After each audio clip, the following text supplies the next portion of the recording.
சட்னி அரைக்கிறோம். தினம் எதுக்கு தேங்காய் சட்னி? ஒரு நாள் கருவேப்பிலை சட்னி அரைப்போம். கருவேப்பிலையை வந்து யாரும் மதிக்கிறதே இல்லை. கடையில எல்லாம் போனீங்கன்னா காய்கறி நல்லா வாங்கினா ஒரு கொப்பளவுக்கு உடைச்சி ஃப்ரீயா கொடுக்குறான்.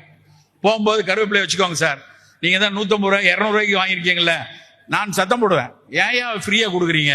ஏன்னா நம்ம ஆளுக்கு வந்து ஃப்ரீயா கொடுத்தா அது மேல மதிப்பே இருக்காது. கருவேப்பிலைய இலினாய்ஸ் பல்கலைக்கழகம், சிகாகோவில் இருக்கக்கூடிய இலினாய்ஸ் பல்கலைக்கழகம் ஐஜிடியில இருந்து டயபெட்டிக்கா, அதாவது இம்பேர்டு குளுக்கோஸ் டாலரன்ஸ் சொல்லுவாங்க, சர்க்கரை வருவதற்கான வாய்ப்புள்ளவர்கள் இருந்து முழு சர்க்கரையா வருவதை தடுப்பதற்கான ஒரு பொருளாக கருவேப்பிலையை காப்புரிமை செய்திருக்கிறார். கார்பனலாய்டு ஒரு ஆல்கலாய்டு அதுல இருந்து பிரிச்சு அது வந்து it delays the development of diabetes mellitus அவன் பேட்டன் பண்ணி வச்சிருக்கான்.